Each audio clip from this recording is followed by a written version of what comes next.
जय हिंद दोस्तों, आप सभी का स्वागत है आज के हमारे पहले वीडियो में। आज हम आप लोगों को क्लास 10th का एसएसटी पढ़ाने वाले हैं। एसएसटी का हम आप सबको चैप्टर पहला पढ़ाएंगे और यह चैप्टर हम आप लोगों को एग्जाम के दृष्टिकोण से पढ़ाएंगे और कोशिश करेंगे इसी वीडियो में आप सबके सभी डाउट क्लियर हो जाएं। तो चलिए देरी ना करते हुए चैप्टर को शुरू करते हैं। देखिए, अध्याय आपका पहला है यूरोप में राष्ट्रवाद का उदय। यूरोप में राष्ट्रवाद का उदय किस प्रकार हुआ, इस चैप्टर में यही बताया गया है। तो चलिए इसके बारे में अध्ययन करते हैं। इसमें देखिए यूरोप में राष्ट्रवाद किस प्रकार हुआ इसका अध्ययन करेंगे। तो दोस्तों कहते हैं राष्ट्रवाद का अर्थ क्या होता है। राष्ट्रवाद का अर्थ होता है देश प्रेम की भावना। जैसे कि मान लीजिए हम लोग अपने देश का तिरंगा देखते हैं या फिर राष्ट्रगान राष्ट्रगीत सुनते हैं तो हमारे अंदर एक देश प्रेम की भावना उत्पन्न होती है, उसी को क्या कहेंगे, राष्ट्रवाद। तो देश प्रेम की भावना को क्या कहते हैं, राष्ट्रवाद कहते हैं। अब देखिए फ्रांस में राष्ट्रवाद का उदय, फ्रांस में राष्ट्रवाद का उदय किस प्रकार हुआ इसका अध्ययन करेंगे। इसमें देखिए पहले कौन है, फ्रेडरिक सल्यू की कल्पनादर्श। फ्रेडरिक सल्यू एक फ्रांसीसी कलाकार हैं जो सन 1848 ईस्वी में 4 चित्रों की अपनी एक श्रृंखला दिए हैं। इन्होंने अपने पहले चित्र में क्या बताया है इसका अध्ययन हम करेंगे। देखिए आप लोग के बुक में ये चित्र दिया होगा, उसमें अच्छे से देख के समझेंगे। इसमें आपको समझ में नहीं आएगा, सही से दिख नहीं रहा होगा। देखिए उन्होंने कहा यहाँ पर एक स्वतंत्रता की देवी की प्रतिमा है। पहले चित्र में इन्होंने कहा एक स्वतंत्रता की देवी की प्रतिमा है जिनके एक हाथ में क्या है, ज्ञानोदय की मशाल और दूसरे हाथ में नागरिकों की अधिकारों का घोषणा पत्र। यहाँ नीचे कौन है, क्रांतिकारी हैं जो अलग अलग देश से आए हुए हैं और अपना झंडा लेकर आए हुए हैं। यहाँ कौन है, यहाँ ईसा मसीह और कुछ साधु संत हैं, कुछ फरिश्ते हैं जो क्या कर रहे हैं, इन क्रांतिकारियों को क्या कर रहे हैं, आशीर्वाद दे रहे हैं। और क्रांतिकारी क्रांति करते हुए जा रहे हैं और नीचे यहाँ क्या पड़े हुए, कुछ अवशेष पड़े हुए हैं जो किसके हैं, निरंकुश राजाओं के। जो निरंकुश राजाओं के कुछ अवशेष पड़े हुए हैं और क्रांतिकारी क्रांति करते हुए जा रहे हैं। पहले चित्र में इन्होंने यही कहा है। शरीर की कल्पनादर्श की बात देखेंगे, क्या है, राष्ट्र राज्य की अवधारणा।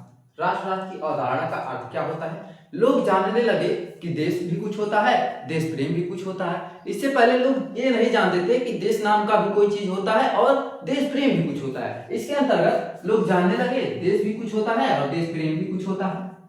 यहाँ पर देखिए एक शब्द के रूप में राष्ट्र का विकास, एक शब्द के रूप में राष्ट्र का विकास अर्थात एक देश किस प्रकार प्रगति किया, किस प्रकार उसकी उन्नति हुई, किस प्रकार वो देश विकास हुआ, इसके बारे में है। तो चलिए आगे देखते हैं। फ्रांस में राष्ट्रवाद के उदय के बाद देखिए अगला है क्या है हम लोग का, फ्रांसीसी क्रांति। ये कब हुई थी, सन 1789 में हुई थी।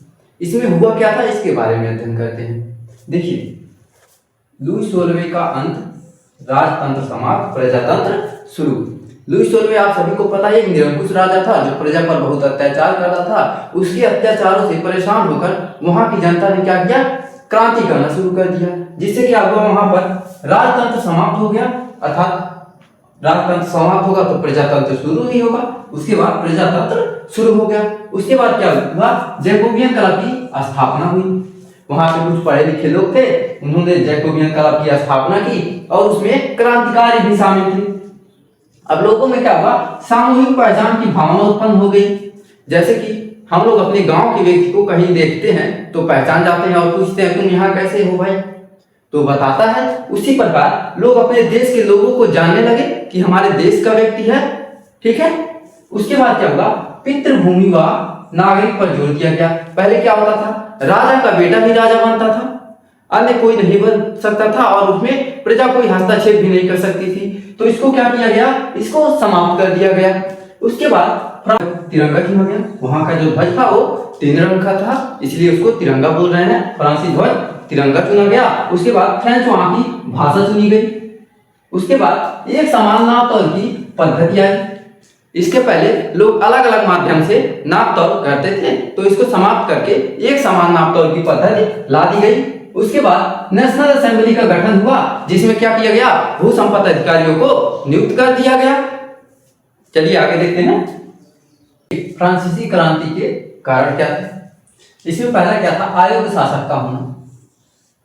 आप सभी को पता है वहां का शासक कौन था, लुई 16वें था जो कि एक निरंकुश राजा था। वह लोगों पर क्या करता था, अत्याचार करता था।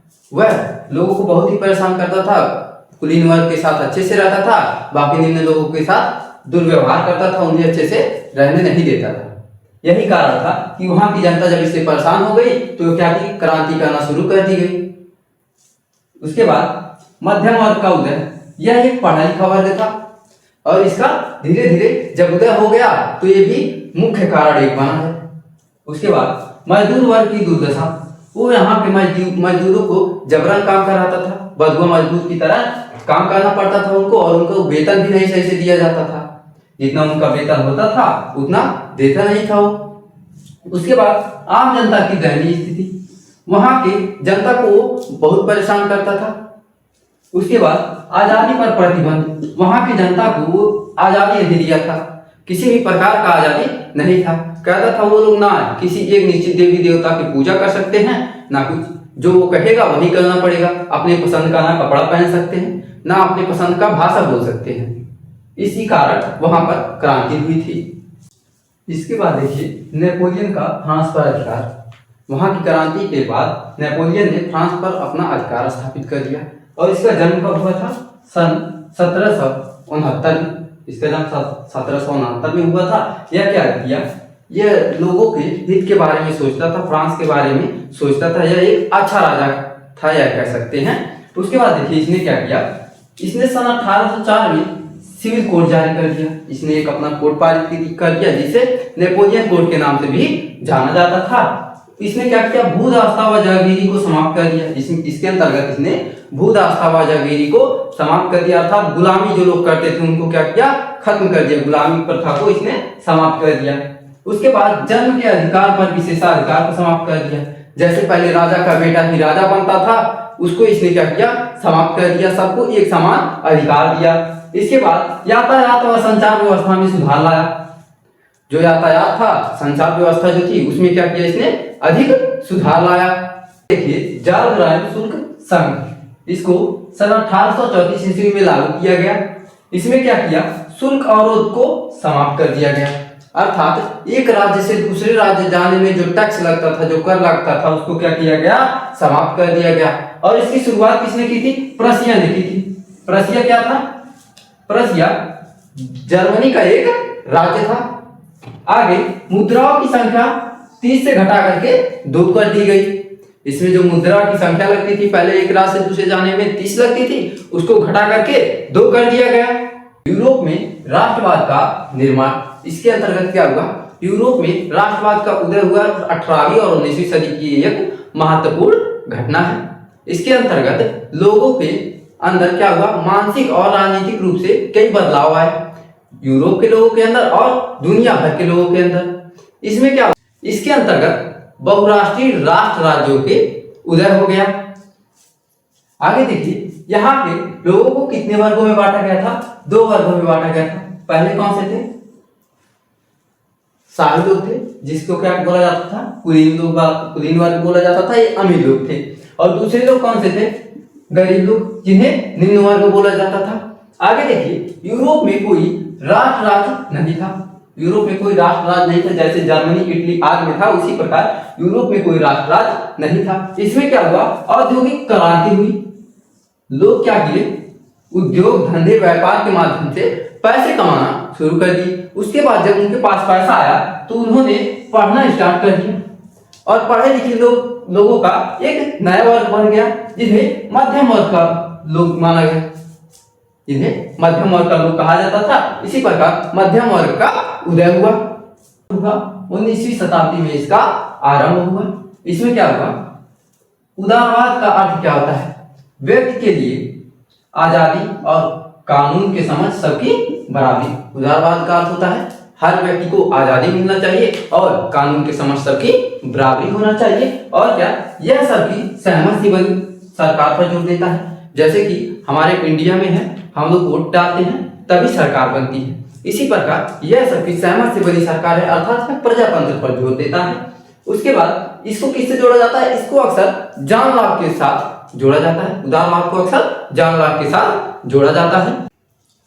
17वीं और 18वीं शताब्दी में ज्ञानोदय के दार्शनिकों ने स्वतंत्रता, सीमित सरकार और प्राकृतिक अधिकारों पर जोर दिया, जो आगे चलकर उदारवादी विचारधारा के नींव बने। तो आज के वीडियो में बस इतना ही। आगे का टॉपिक आपको अगले वीडियो में बता दिया जाएगा। और अगर हमारा वीडियो आप सबको अच्छा लगा हो तो चैनल को लाइक सब्सक्राइब जरूर कीजिएगा। तो मिलते हैं आपसे नेक्स्ट पार्ट में, तब तक के लिए जय हिंद, वंदे मातरम।